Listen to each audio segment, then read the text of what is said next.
Hello, all you textual deviants, and welcome to another episode of Texting. I'm Mark Will in Taipei. And I'm Tomek in St. Petersburg. All right, well, in this episode, we will be discussing some work of the late, great guitarist Jeff Beck. Now, this is a topic that is new to you, right?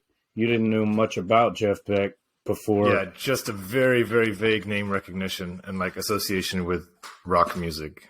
Right.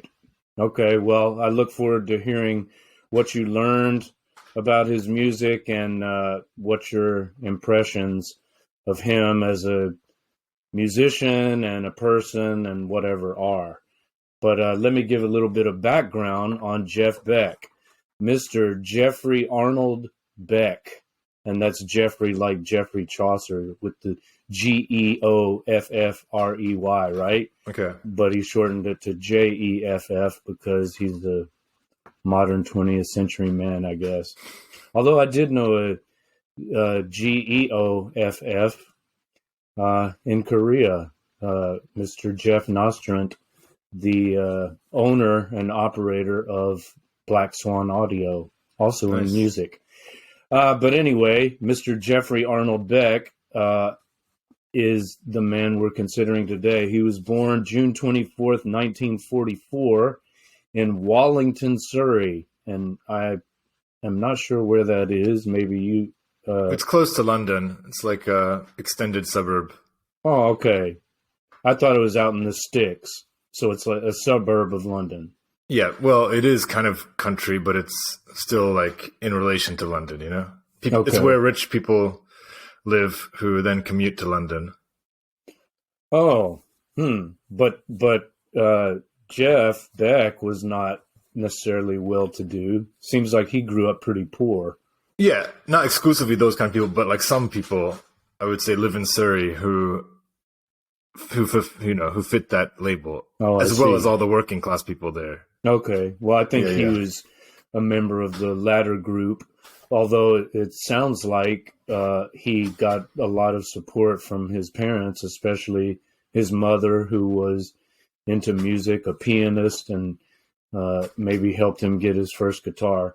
But anyway, he's a boomer. A boomer. Oh, my goodness. Actually, my own father was born in the year 1944, a little bit later in the year. So he was a contemporary of my dad. Now, Jeff Beck died, of course, earlier this year, January 10th of 2023. He was 78 years old. And so this is why I wanted to devote an episode to his work. And there's one text in particular of his we will look at, but we'll talk a bit about him in general first, I guess. But we're going to be busy, by the way, if we keep choosing our episodes based on obituaries. Well, but this is, I was thinking about this question while preparing for the episode. How many artists do we only hear about after they die? I mean, in my case, I have a long history with Jeff Beck, and I will share my Jeff Beck origin story later. But, I have to say, after he passed, I found myself going back and exploring more of his catalog, just as I did with Christine McVie. And there are so many other examples I can think of. It sounds strange to say now, since I have become such a huge Joy Division fan, but I didn't even know about Ian Curtis and Joy Division until I saw that biopic. Remember the black and white biopic, which was called what? Control? Mm-hmm. Yeah. There were two that came out in very close succession. Oh, there was that 24-hour party people. Oh, no, I'm not thinking of that. It was one more fictional portrayal of Joy Division and one that was documentary. Oh, I see. They came out within a year of each other. I didn't know about that. I saw only Control, actually, which was the fictionalized biopic. And, so many other examples. Recently, also, a great guitarist named Wilco Johnson passed. I had never heard of him. Someone posted something on Facebook, RIP, and then, I don't know, a link to one of his performances with a group called Dr. Feelgood. And it's amazing. It's like, how did I miss this guy? Andy Gill is another, the great guitarist of Gang of Four. Like, he died of COVID. He was one of the first people in the UK to die of COVID, apparently.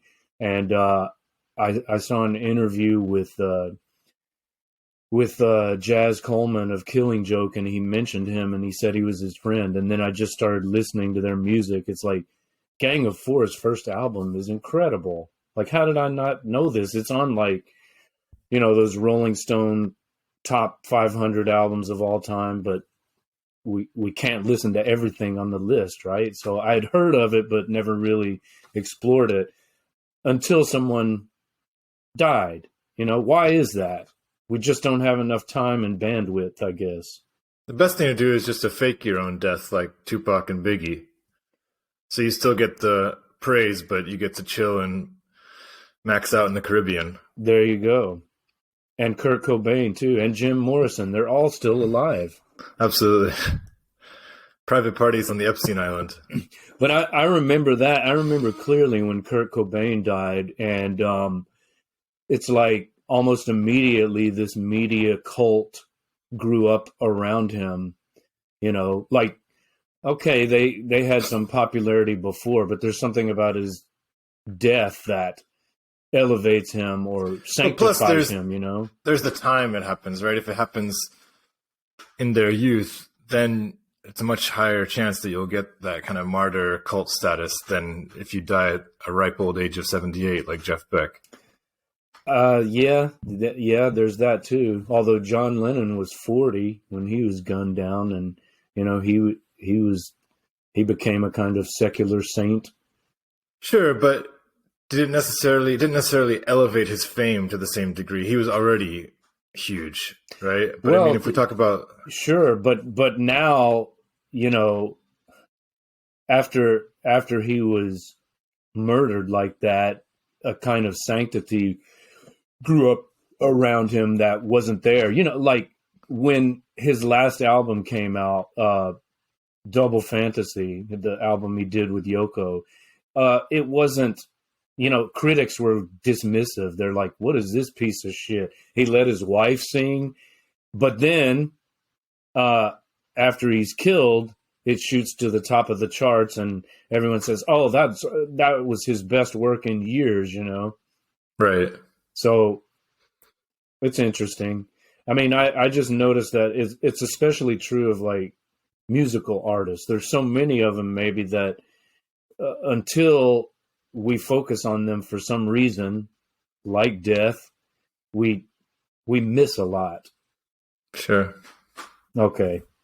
Enough of that. Let's talk about boomers. This is interesting to me because there's so many boomers, so many people of this generation that I love and admire.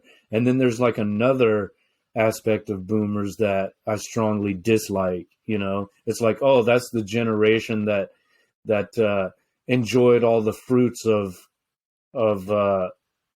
struggle that were provided to them by the previous generation, right? They never sacrificed anything. And then they shit on all the following generations, calling us lazy. And, that basically they climbed up the ladder of success and then kicked it away for the rest of humanity, right? Like all the generations. So how do you define a boomer? Well, I mostly became familiar with this just with the OK Boomer. Well, it's those born. There was a baby boom at the end of World War II, or immediately after or immediately before the end of World War II.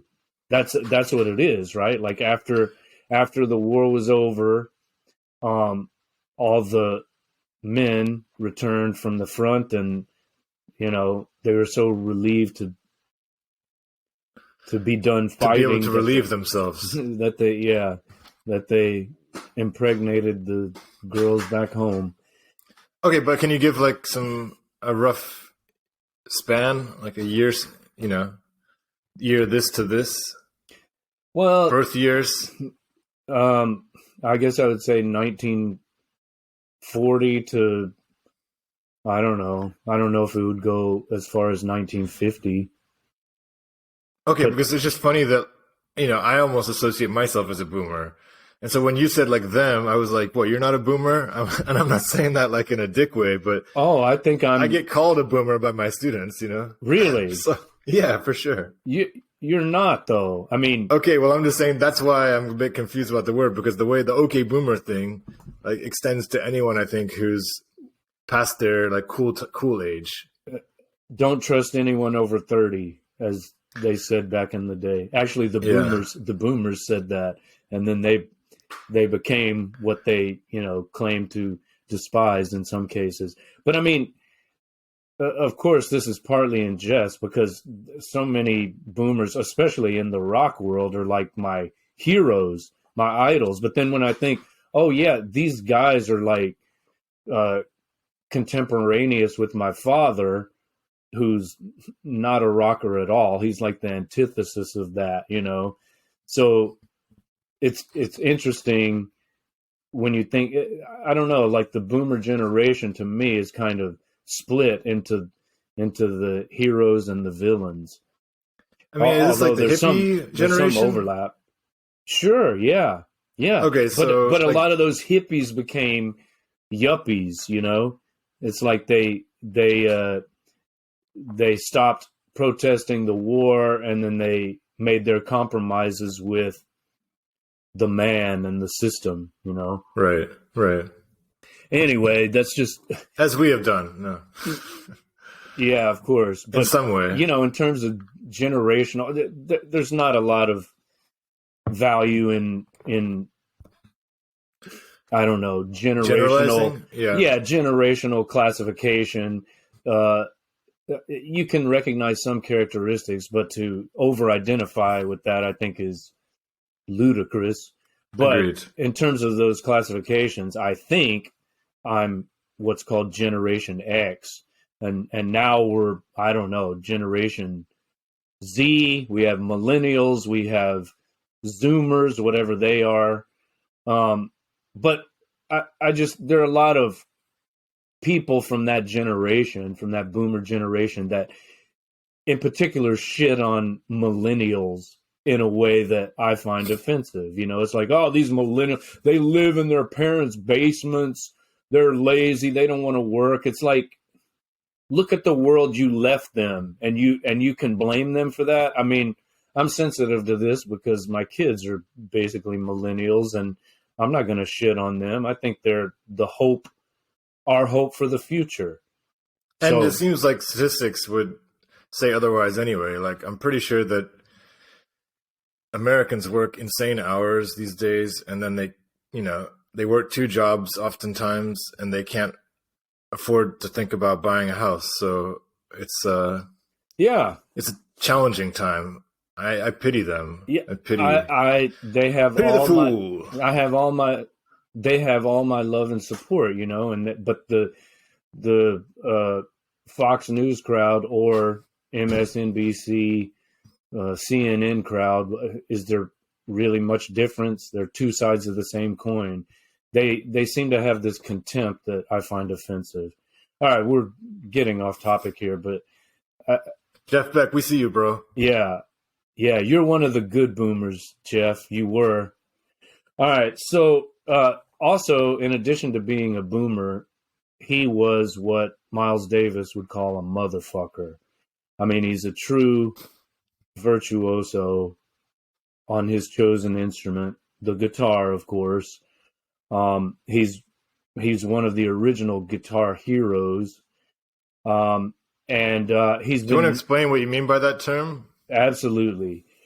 Well, I mean, it seems like the original 3 rock guitar heroes all came out of this band, the Yardbirds, right? You had Eric Clapton, followed by Jeff Beck, followed by Jimmy Page. Yeah, that was very interesting to learn. Yeah. And I mean, the Yardbirds are not my favorite band by any means. I'm not even that familiar with their catalog, but they were a breeding ground for these blues-based rock guitarists. You know, it was like blues rock. They consciously wanted to avoid pop music. In fact, Eric Clapton left the group when he felt like they were getting too poppy. You know, he was Well, more Jeff of a, Beck said something very similar yeah, in he the had, documentary. right. They what was it? They their manager sent them to the States, and they were on tour with Dick Clark's Parade of Stars or whatever, and he's like, Exactly. what is this bullshit? And Jimmy Page, of course, left to form what was originally called the New Yardbirds, but later became Led Zeppelin. So, yeah, you've got, I mean, they're the original British guitar heroes. And of course, you also have to include Hendrix, who didn't blow up until he went to England. I mean, he wasn't appreciated in his own country, which says something about the state of American culture and music culture and maybe racism at that time, right? Like he goes to London, that's when he really takes off, and he joins forces with a couple of white English musicians, and the Jimi Hendrix Experience is born, and you know, everything starts from there in his case. But yeah, so many. I mean, as a guitarist myself, originally, I mean, the first instrument I learned to play was piano because my mom is a church pianist organist, and she gave me some lessons, but I quit. I didn't like that. But then I discovered guitar as a teenager, and my great guitar teacher, Clayton Trent. If you're out there, Clayton, I love you and thank you for all those wonderful lessons you gave me. He introduced me to so many great guitar players, and that's when I was like focused on being a guitarist. Now I'm all about songwriting, and guitar is just like a tool for composition. But at the time, I was very interested in like the guitar specifically, and becoming proficient on guitar, and being a guitarist, like a lead guitarist. So Clapton, Beck, Page, Hendrix. In fact, one of my early assignments, Clayton said I needed to listen to Jeff Beck's Blow by Blow. And so we're going to look at a track off of that great record today. But that's my Jeff Beck origin story, basically. My guitar teacher when I was 15, 16 years old says, you got to listen to Jeff Beck's Blow by Blow. I went out and bought it that afternoon on cassette, and to this day, that's my favorite Jeff Beck album. Although I haven't explored all of his catalog, but that record is very special to me, and in particular the Stevie Wonder penned track, "'Cause We've Ended as Lovers." Should I talk more about guitar heroes, or do you want to jump right into the track? I guess just to clarify, is it a term that is commonly used between music heads? Yes, absolutely. Okay, I know the game, right? There's a game, Guitar Heroes. Oh, yeah. Well, that term, I mean, it dates back to at least the 80s, and I'm sure it's earlier than that. I mean, remember, in the late 60s, you would see people at concerts holding up signs, or maybe there would be like graffiti in London saying Clapton is God. Now, that he's great in his way, and I love his Robert Johnson tribute album and a lot of stuff he did with Cream and so on. But of those three Yardbirds guitarists, like he's number 3 for me.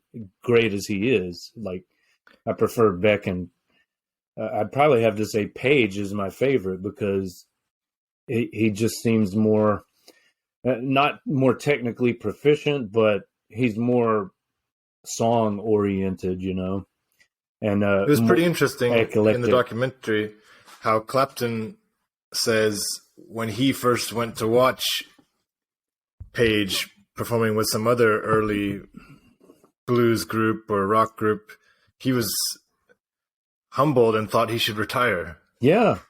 So that gives you some indication. Yeah, and people, had similar feelings when Hendrix went to London. Like all the guitarists showed up at his first gig, during which he played Sgt. Pepper.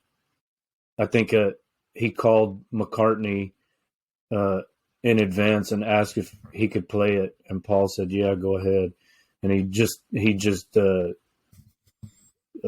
burned the place down, and all the great guitarists were there. Clapton, Beck, Page, I guess. I mean, wow. Pete Townsend of The Who, and they've described that experience as their jaws dropped, and they all felt like this lack of confidence, and but that happens. Apparently Hendrix agreed to go to London when someone promised that he would introduce him to Clapton. So it's like, yeah, okay, I'll go to London, but can you introduce me to Clapton? And they're like, yeah, okay. That's why he agreed to go. So there was always mutual respect. And I want to add something here. Well, I was just going to say, you never have confidence in your own abilities to the extent that you're, immodest, right? You always think the other guy has an edge over you. Sure. Or sometimes, some people many do. cases, yeah. No, I just wanted to say I think I'd like your take on this. Maybe what's interesting about guitar playing is if we think about other forms of musical output, like singing in like the rock genre rather than like in something like opera, or rapping, especially with singing and rapping, I would say, or just songwriting in general. I don't really see, there's not such an easy way to rank by technical skill. Like, when I rapped, I didn't feel like I was inferior to other rappers because I felt like I was telling my story. And just because someone had some like I'm not like necessarily dazzled by technical skill. It doesn't really matter. Or even in singing, right? Like, I don't really care if a singer has a huge range. It's just maybe the timbre of their voice, or just something that they're born with. Yes. Right. I mean, so it's interesting because in guitar playing, there almost is a kind of objective way to measure. Not necessarily. I'm sure that there's more to it, and there's a lot that would be subjective as well. But in terms of just raw skill or the raw ability to do certain tricks or play at a certain speed, I don't know.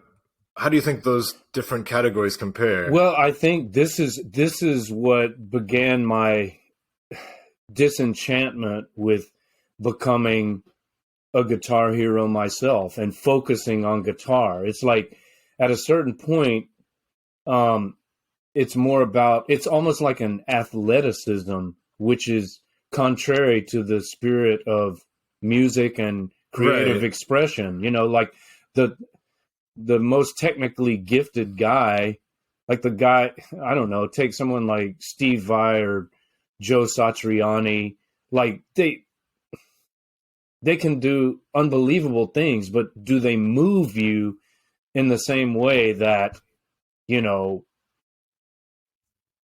don't know, someone who just has like a basic understanding of the pentatonic for sure, like scale, a like very B.B. basic, King or someone, you know, or even more stripped down, just somebody who writes songs well and plays out of tune on an acoustic guitar.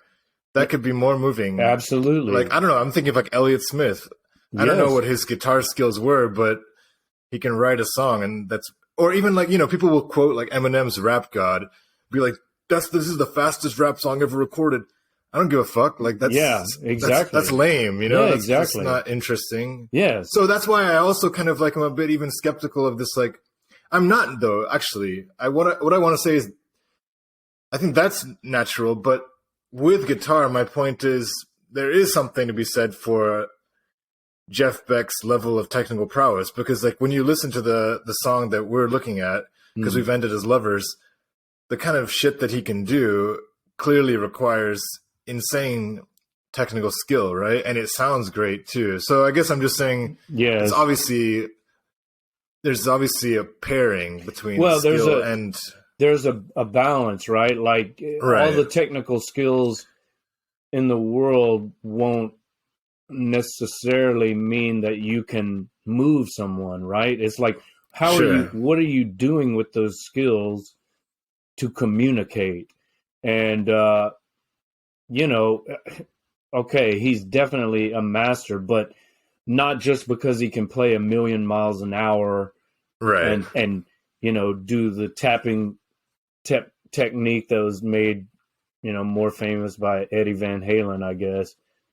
What is that? Is that the thing with the glass? with the finger tapping, you know, instead of playing with fingers or picking, you tap on the fretboard with your with your strum picking hand. Your strumming, and he's also uses that little piece of glass, right? Well, that's a slide. He plays slide, but he's doing all kinds of crazy complicated things with the whammy bar and the volume control, and he's playing like harmonics that are very difficult to control. But most and frankly, sometimes I think he relies on the trickery too much at certain moments in his solos, you know, but he always does something to surprise me and astonish me and move me, you know, like there's always some beautiful note, whether it's a bend or he just plays a melodic line I wasn't expecting. That always happens. But, you know, sometimes there's a bar where he kind of relies on the trickery maybe, and that's okay. It's like Baudelaire said about the poet. The poet doesn't have to explain to what extent charlatanry and true mastery combine to create the finished product, right? Like all of that should remain mysterious. But I can see both sides, but yeah. Well, what do you mean? Well, in terms of just the genuine spirit behind something, you know, I think one might argue that that's required to really move. Maybe not. Maybe the artifice, if it's done well enough, can substitute for genuine feeling. But after watching an interview with Cornel West today, I'm inclined to big up like just the actual genuine power of love and truth behind great art. But I get the point that Baudelaire is making too. Well, I mean, love is embodied, right, and requires certain mechanical processes to be expressed. So you could say the same thing about musical creativity, right? Like it has to come through a person that's performing, and that person must be able to execute certain procedures or movements, you know, and some of them may be just due to muscle memory or habit, you know. Sure, but that word, what's the word they use? Like charlatan? Yeah, I think he said Yeah, charlatanry. so that's an interesting word, is all I'm saying, because of it kind of suggests fake, right? Yeah, well, but if you, I mean, look at when you, as soon as you mentioned artificiality, I thought about David Bowie. Like you could say everything he did was artificial. He basically said as much, but it's like there comes a point where you don't know what's real and what's fake, and you're moved regardless. You know, it's so fake that it becomes real. Like it's so uncomfortably fake that it's real and does express true love and compassion, you know, and emotion. Well, the counterpoint, though, is that I told you one of the things that distances Bowie from being one of my favorite artists is that reliance on artifice. And we've explored a lot of artists who are really keen to break that third wall, you know, like when we talk about Kaveh Zahedi or something. So yeah, authenticity is an aspect of aesthetic. Well, let's talk about authenticity in relation to Jeff Beck. I mean, one thing that I always liked about him is his experimentation and his adventurousness. I mean, he's a risk taker, and it doesn't always work out. I remember, like, I used to read these guitar magazines where, you know, they would celebrate guitar heroes, and they had an interview with him, and I loved his attitude about performance. He said, you know, some nights everyone loves you, and other nights everyone laughs at you. You know, you try something, when it works, it's amazing. When it doesn't work and you fall flat on your face and everyone laughs at you, you just try again the next night.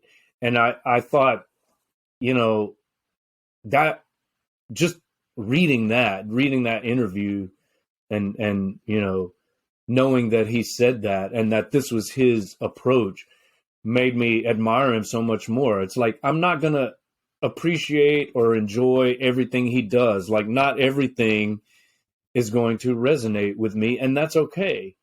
He's pursuing his thing, and this is what I want all artists to do, you know, just take it wherever you want to take it and forget about it. Andy Warhol said something like that. He said, just keep making art. And let others, when you finish, put it out there, let others analyze it, criticize it. Maybe they'll even say it's not art. Ignore it and just keep making more art. And I think, you know, that's what he did. Like, he, in a way, commercial success eluded him, you know, like he didn't have the success of, certainly not of Jimmy Page and Led Zeppelin, right? Right. And you know, in preparation for the show, I would ask people, hey, talk to me about Jeff Beck. And yeah, a lot of people had similar relationships to the one I had, you know, which is a vague name recognition, but nothing much further than that, nothing much deeper. So, do you want to share any anecdotes that, I mean, basically everyone said, yeah, I don't know much about him. No one. Oh, one guy was kind of dismissive about him. Mm-hmm. It was like, oh yeah, he's got technical skill, but he's just not my cup of tea. Right, basically. Right. Well, I mean, I can see how people would say that, because, you know, he's known for that gimmickry or I don't know, trickery. And you can, I don't know, do you hear any of that in our text that we're analyzing today? 'Cause we've ended as lovers. Do you hear any of this trickery? I think that's a standout track for me. You know, I listened to quite a few songs this week, and I think what I like about this particular track is that it feels so soulful. You know, it's like definitely evocative, and I mean, that could be the powerful songwriting of Stevie Wonder. It's weird to say Wonder. But yeah, I mean, the technical prowess was obviously on display, but I didn't feel like it was duplicitous in any way. I sensed wow, this is a man like singing and being so emotional through the guitar. You know, like this was wow. I can't believe you can, convey so much through these strings. You know, Yes. it was Well, dazzling. and it's parts of it are so wild. Like you really hear him going for it. I mean, there's a certain part where it sounds out of tune technically, you know, but it's so powerful emotionally that you don't really notice it, right? Like he's doing something he's not supposed to do musically, but it works. I mean, And it's impressive when you get when you can see that done without a vocal, but you can see the vocal isn't necessary. In fact, this is even more compelling in a way than the vocal version, which is very good as well. But it's, oftentimes I feel like you do need a vocal to really make something move you. But well, not in this case. This may be why, he didn't have that commercial success. Like when he was teamed up with Rod Stewart in the Jeff Beck group, that may have been his most commercially successful period because it was song oriented. He had Rod Stewart singing, and then he would play the guitar solos, just like Jimmy Page had his Robert Plant in Led Zeppelin, and so Plant would sing, and then Page would play the solos. And Clapton with Cream, he was singing most of the time, but sometimes Jack Bruce would too. So it is like when I don't know, it's like instrumental music is not as popular. It's more for for the aficionado. But why, of course? I mean, well, I just mean, okay, that's one question. But I was just gonna say, like, if we look at who's made it, I mean, in terms of the record, like the charts, that's obvious. Well, but if we think about why, well, look at Miles Davis. I mean, he was highly successful. And but I guess I'm thinking, like, today, do we have any instrumental artists who are really big? Right. Yeah, maybe not. I mean, and even at that time, wouldn't you say Miles Davis was somewhat niche? I mean, he wasn't going to hit. I mean, was he performing to stadiums? Maybe he was. Later. But I mean, yeah, like, was Miles Davis as big as the Beatles? No. Right, or Elton John. Yeah, true. But I mean, he was big, in his way, and without a vocalist for the most part. Like, maybe in the early days, I don't know. I think was there a Gershwin cover album that may have featured some vocalists, but yeah, mostly instrumental work. But Miles Davis is not even close to the level of commercial success as a lot of artists. Yeah, but he didn't do badly. I mean, read his autobiography. Like, he had plenty of money and success, and no doubt, no doubt. But the Miles Davis connection is interesting because a young British guitarist named John McLaughlin got his start with Miles Davis, and McLaughlin was the guitarist that Jeff Beck admired the most, particularly his work with Mahavishnu Orchestra, and who convinced him that perhaps he doesn't need a vocalist. Yeah, critically.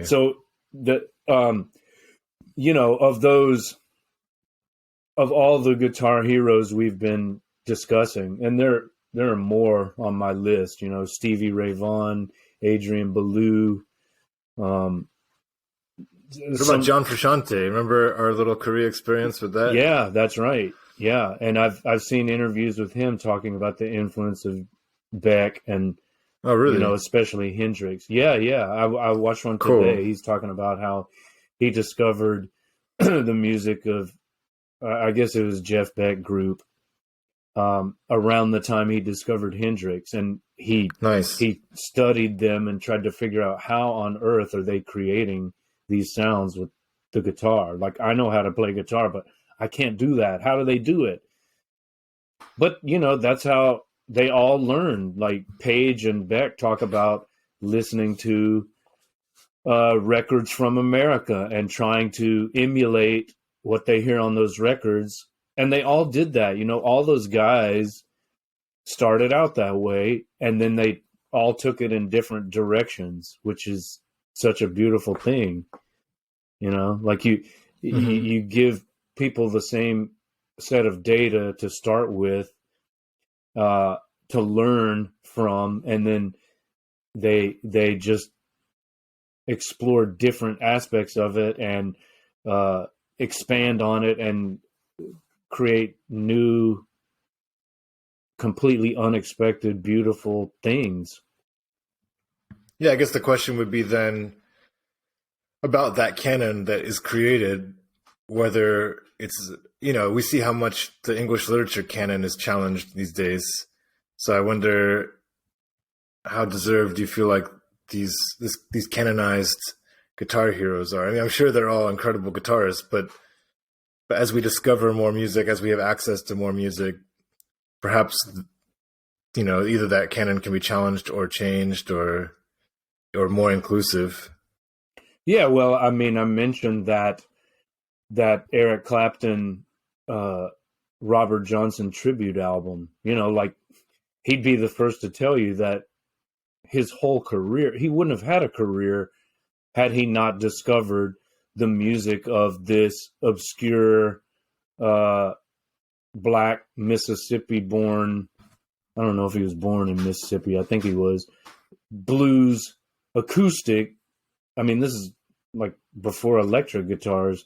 This guy that died at 27, the first member of the 27 Club, named Robert Johnson. Like, everything for him came from that.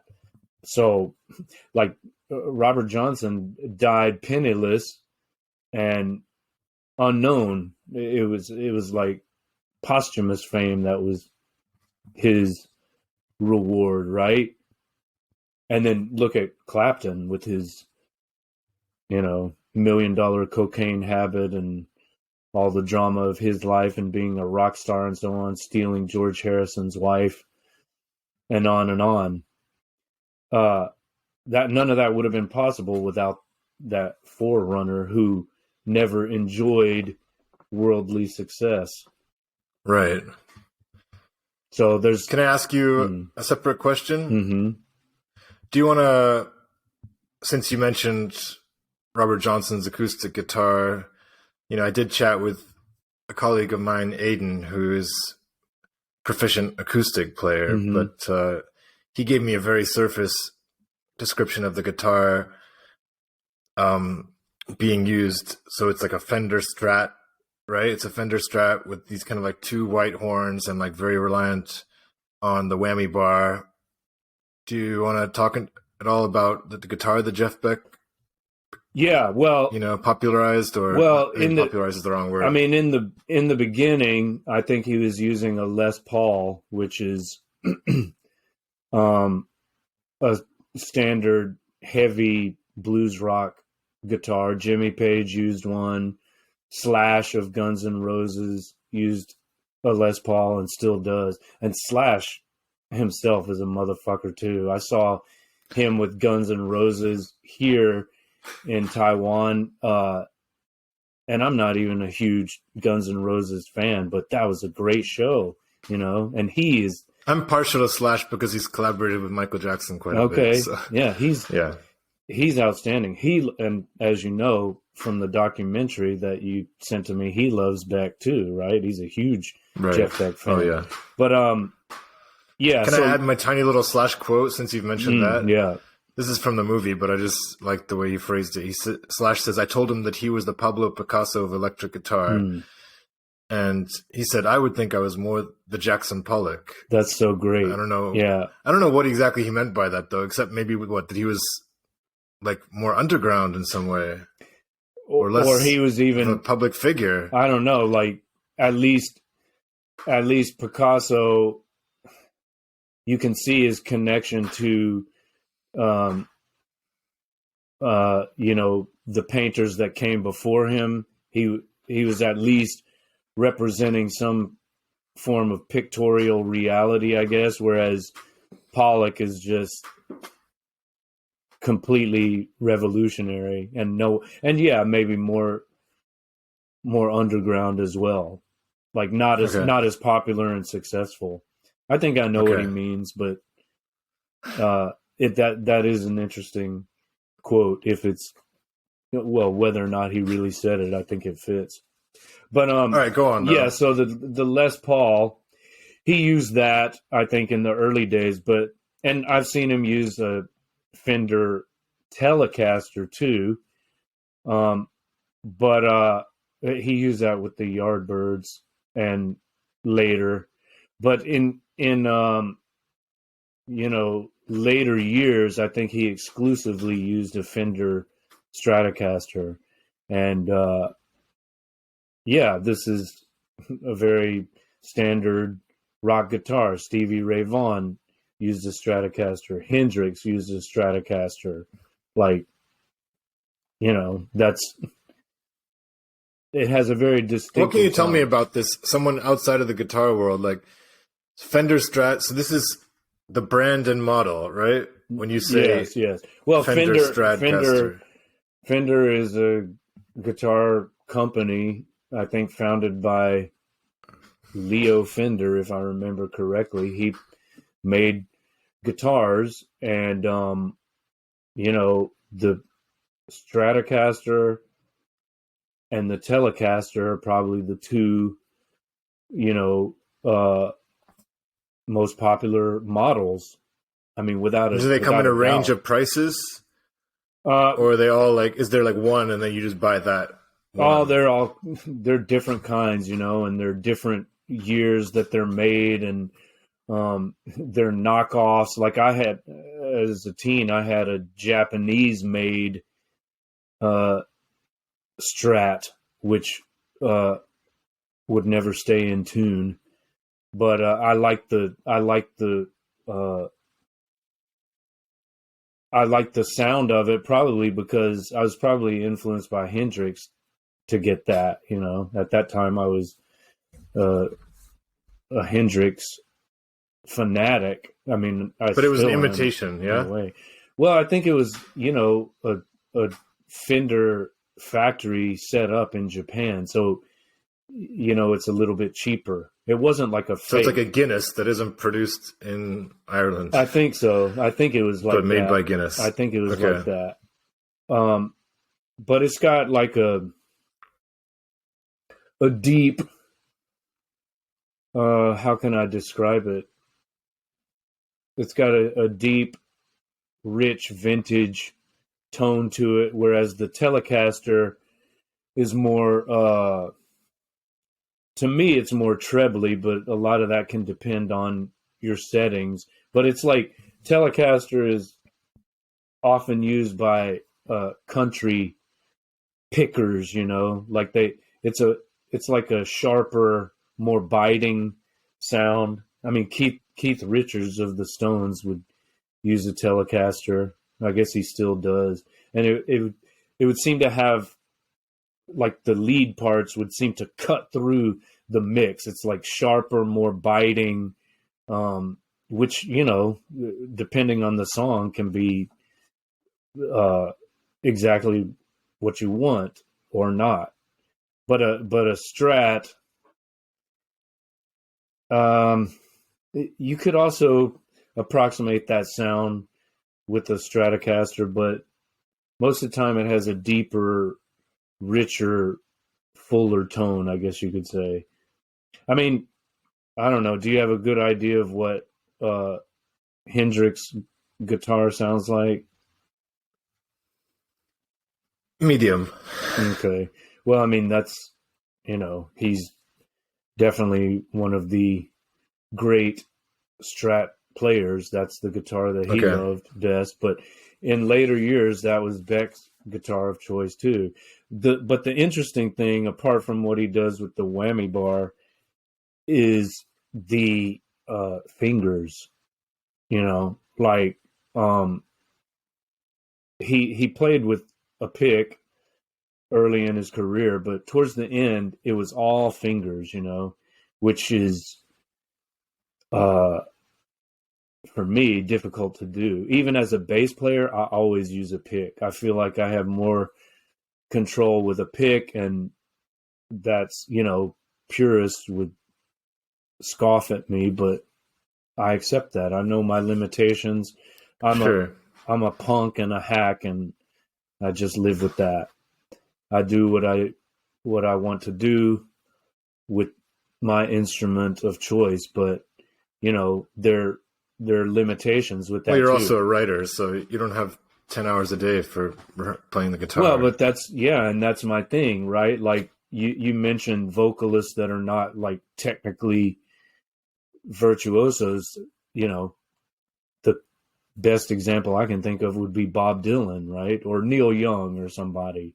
But they're songwriters. They're using guitar, and no one's going to say Bob Dylan is a fantastic guitarist. Of course not. Or Johnny Cash, right? That's not the point. They're using guitar as a tool, an instrument for composition, and it's all in the service of the song. And so, you know, I think later I became more interested in guitarists like David Gilmour, who also is technically brilliant, but his solos were always in service to the song. It's not like, okay, I've got a verse here and I'm just going to blow your mind like Jeff Beck, you know, but it's going to help communicate the message of the song in some way. And George Harrison of the Beatles did that, you know, and those are the guys that I ultimately became more interested in. But, you know, when I'm in a certain mood, I love to listen to 'Cause We've Ended as Lovers. But let's talk about the Stevie Wonder connection in the last 10 minutes or so here. 'Cause We've Ended as Lovers is a Stevie Wonder composition, and it was on the album he produced for his wife at the time, Cyrita Wright. And as you say, if you listen to her version, there's a vocal line which she sings, you know, it's a song. And she sounds great. No doubt about it. Yeah, I prefer Beck's version maybe because I'm more familiar with it, but yeah, it's a beautiful song. I mean, Stevie's chord changes are so lovely, you know, on that particular composition, as well as her voice reminds me of Minnie Riperton. I'm not sure if you know who that is, but I don't know. She's got a beautiful voice. American singer-songwriter, best known for her single "Lovin' You." Loving you is easy 'cause you're beautiful, something like that. But anyway, okay. Well, go on. Well, you know, the connection between Beck and Stevie Wonder dates back to what, 1972. Jeff Beck played on Stevie Wonder's Talking Book, that amazing album with You Are the Sunshine of My Life, and of course Superstitious. And Beck Superstition. I'd say, yeah, Superstition. And Beck was involved in the composition of that. Apparently they were that was fascinating. Yeah, they were taking a break, and Beck was behind the drum kit and just fucking around, and he only knew like one pattern on drums because he's not a drummer, and he was playing that, and Stevie comes back in after lunch or whatever and says, what's that, keep playing it. And he goes over there to the keyboard, and you know, yeah. And apparently Beck made some lyrical contributions too. He's like, Stevie's asking him, so what's considered superstitious in the UK, you know, and like, you break a mirror, 7 years of bad luck and whatever. You don't walk under a ladder or whatever it is. So some of that made its way into the lyrics. But according to Beck, Stevie composed the song on the spot. And then he's like, okay, erase Jeff's drum track. And then he went and did it himself because, of course, Stevie does everything. Like he plays keyboards, he sings, he plays drums, he plays bass. He can probably play guitar too. But I mean, he's like Prince before there was Prince, you know? Right. And then Beck recorded a version of Superstition. Yeah, Superstition. Thanks for the correction there. With his group, which was like a heavy metal version. Doesn't move me like Stevie's version. Let's just put it that way. But sure. Apparently Barry Gordy, the head of Motown, you know, like prevented. He didn't want Beck's group to record that, and I think like I don't know, there was some kind of restriction put on it or something. They still released it, but maybe it was delayed or something like that. And of course, Stevie's version became a huge hit. But on that Talking Book album, Beck does play a solo on the song Looking for Another Pure Love. And around the 120 mark or so, you can hear Stevie say, "Do it, Jeff." Right. And that, to me, that's not like one of Beck's best solos. I mean, it's fine, but it's not like. Maybe it was in service of the song, which you said was important. Yeah, but I didn't feel like it added a lot to the song. It's nice. Okay. It's a good song, but you know, there's another guitar performance on the song Maybe Your Baby, that really funked up tune on, I think it's on side one, and the guitar there is played by Ray Parker Jr. of Ghostbusters fame. And I think... Oh, you know what's crazy about that is I'm going to be singing that for our next school concert. You know how I did that Smith song? Yeah. Wait, I did the Bowie song. You did a Bowie song, remember? Yeah. So the next concert, they want me to do Ghostbusters. And so I don't know much about that guy, but it's just... Well, I mean, I knew him for Ghostbusters in the 80s, but later when I got a CD of the Talking Book, I was looking at the liner notes and I saw Ray Parker Jr. played guitar, and it's the same guy. And I think, I mean, his guitar on Maybe Your Baby, to me, is more impressive than, you know, Beck's performance on Looking for Another Pure Love. So what are you going to do? But Stevie, since we're talking about him,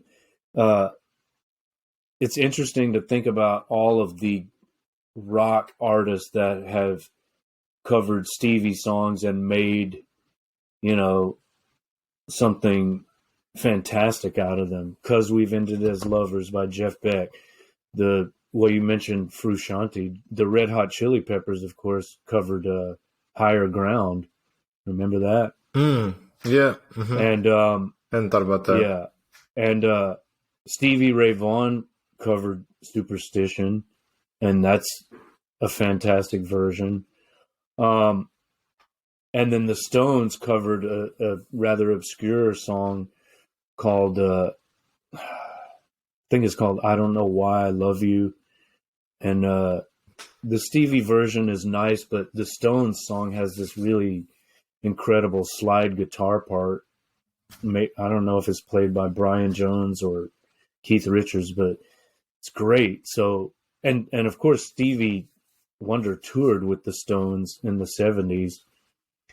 That's cool. Yeah, that would have been like my ideal rock show to see. I think Stevie Wonder opens for the Rolling Stones, and by the way, Ray Parker Jr. was the touring guitarist at that time.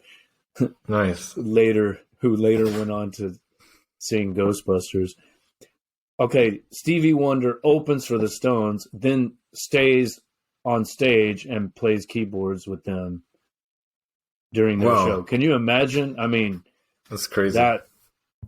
What a show that would have been. And the 70s being just a more interesting time, I would say, to see those artists than 30 years later, where it's just kind of a bit more of like a tribute act. Yeah, like a jukebox show and all corporatized, and you're going to be in a venue with ads everywhere. I mean, it was anesthetized. Yeah, it was much more raucous and lowbrow and dangerous, I guess you could say then. But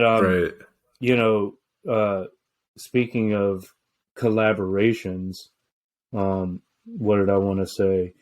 That collaboration between a black artist like Stevie Wonder and a white rock artist like Jeff Beck, I mean, that was an early instance of that. And then later, since you mentioned MJ, Quincy Jones asked Eddie Van Halen to come play on what? Do you know? Oof, that's also a Michael Jackson song, right? Well, there's a particular Michael Jackson song. I'll just tell you, Jam? It's on Thriller. That Eddie Van Halen, I should know this, plays on. Steve Lukather does too. But Thriller. 3, 2, 1. All right, give me the first letter at least. B. Beat it. Of course. Yeah. Okay. Yeah. My bad. Yeah. So, I don't know. Like that was one of the first kind of crossover collaborations, and of course Stevie collaborated with Paul McCartney too. Ebony and Ivory, baby. That's the name of the song, or you just mean yeah. Yeah, right, exactly. But that is the song, yeah. Ebony and ivory live together in perfect harmony. Oh, Black and White, Michael Jackson. Yeah, well, Michael Jackson collaborated with Paul too.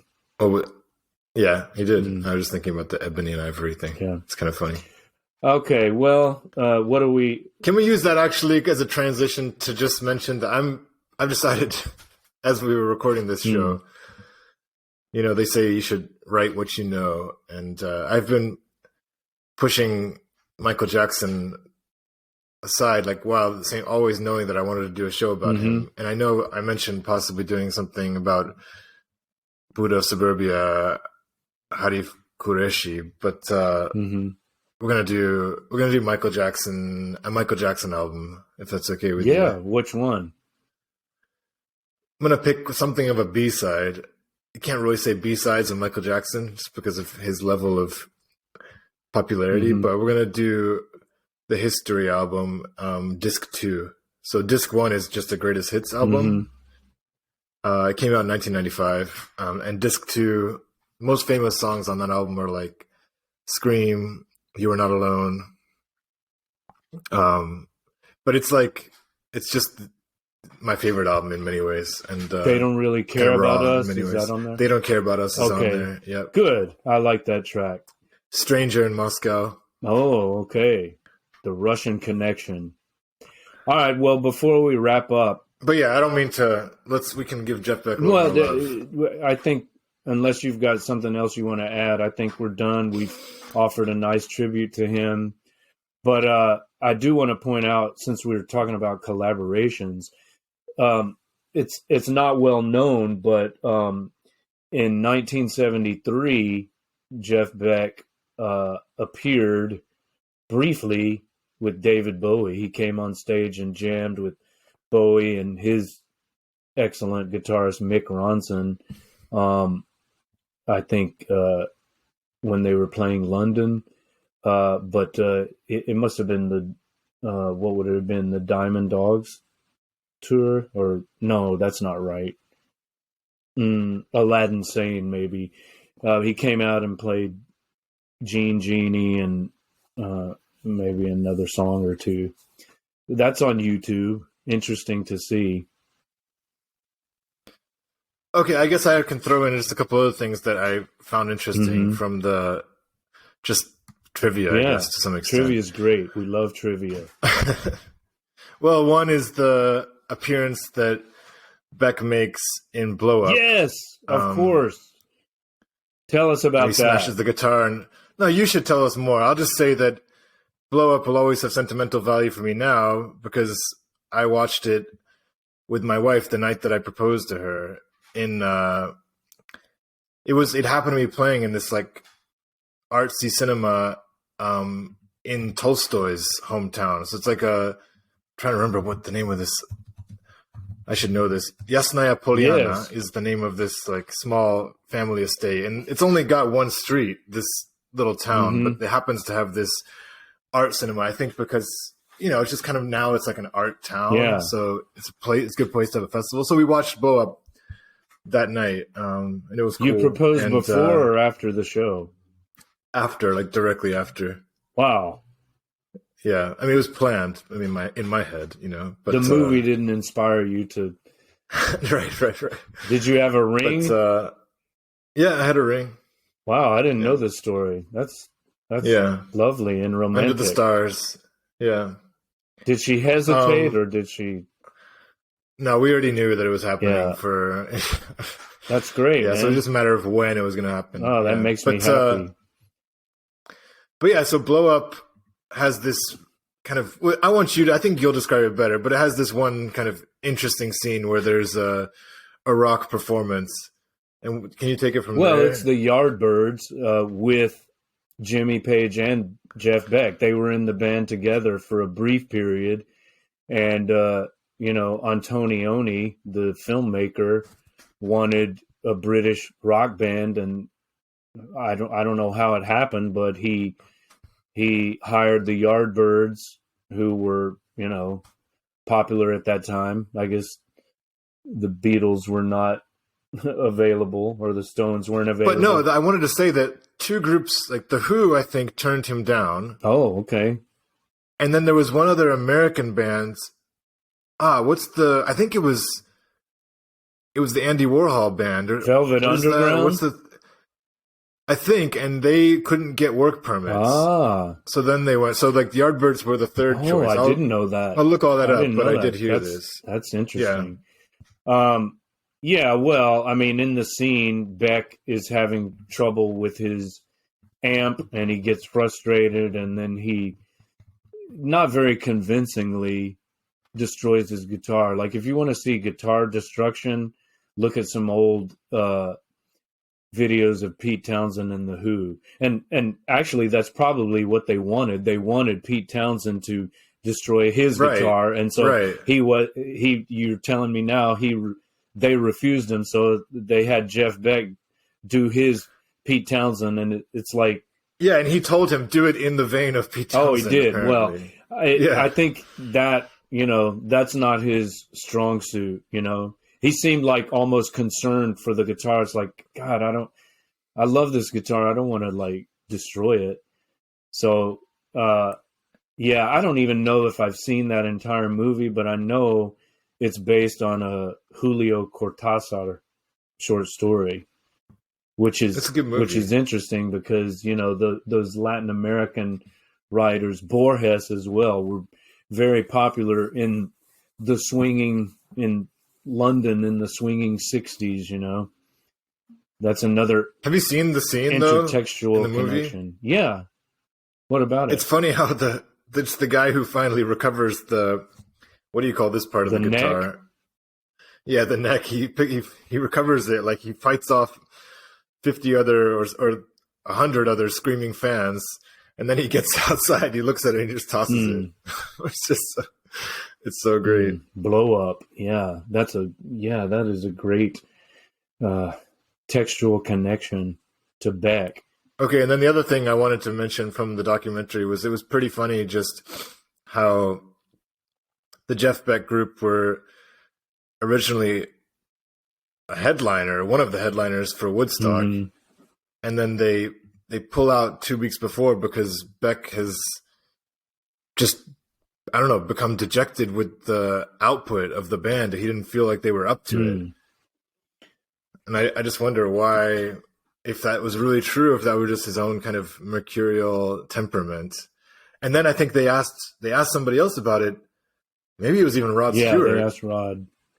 And Rod Stewart like also agreed that it's good they didn't perform. So it was just weird that they approach it with that sense of, we made the right decision. Yeah, but they were also annoyed that Jeff didn't talk to them about it beforehand, right? He just pulled out and left them hanging. Right.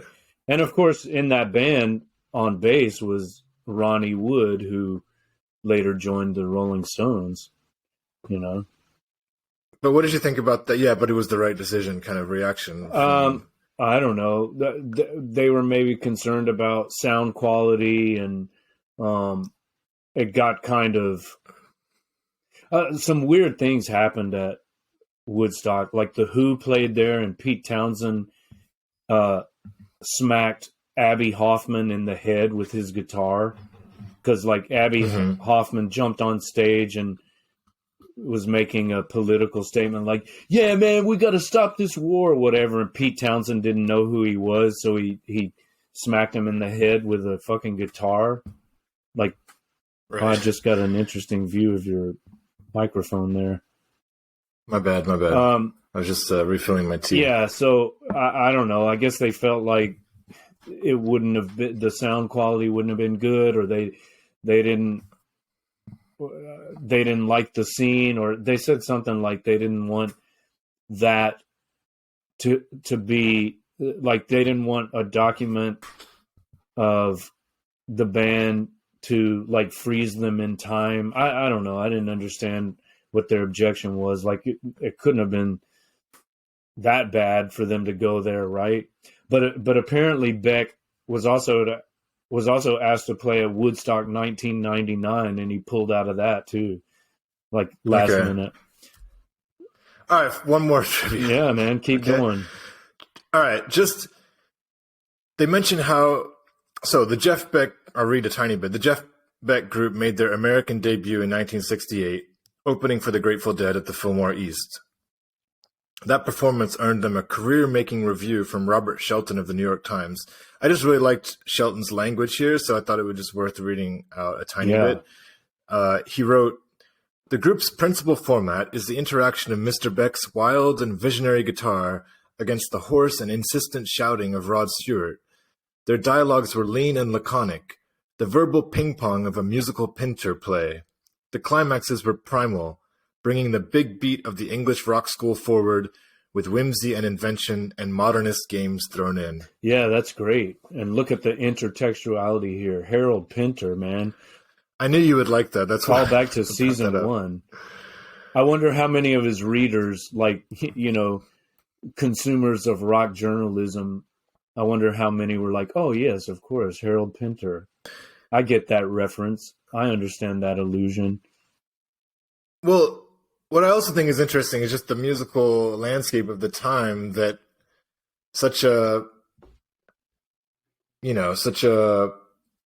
intellectually written review would actually be seminal in their career. I mean, does the music critic have a similar power today? I would say no. I would say no. I guess the only thing that came to mind as you said that was like, there's a YouTuber named Anthony Francano. Yes, right. I don't know if you've heard of him, and he's pretty influential. Yes. So I guess if he really got behind someone, that would be a modern day equivalent, perhaps. Yeah, but and there's a guy on YouTube named Rick Beato who has a pretty big following, but he does mostly interviews. Actually, there are a couple of other things I should mention now that we're talking again about Rod Stewart. I think another early exposure to Jeff Beck, maybe even before I started playing guitar, actually, and, you know, got that assignment to listen to Blow by Blow, was the video for People Get Ready, this is off the 1985 album Flash, and Rod Stewart is in that video. So it's Rod Stewart and Jeff Beck, and they're doing the Curtis Mayfield song "People Get Ready," which received quite a bit of airplay on MTV at that time, and I liked it. That was before I think it was before I even started playing guitar, maybe a year or two before that. And then also off that album, you had the song "Ambitious," and at the end, Beck does this crazy solo, which, even though I hadn't started playing guitar, definitely impressed me. So maybe that is the true Jeff Beck origin story. That may be like my first exposure. The Rod Stewart apparently is like really behind the Western Ukrainian effort. And wait, who? What? I just saw him recently. Rod Stewart's like very much in favor of militarizing Ukraine. Oh, Lord. And doing whatever it takes. And I saw him like juxtaposed with Roger Waters recently, and yeah, it was just I definitely knew whose side I was on. Yeah, Team Roger all the way. And yeah, exactly.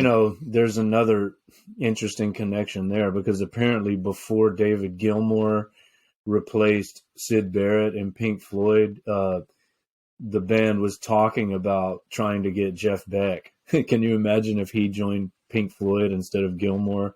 And of course, Gilmour is a great admirer of Beck, but Roger Waters, Beck also played on Roger Waters' solo albums.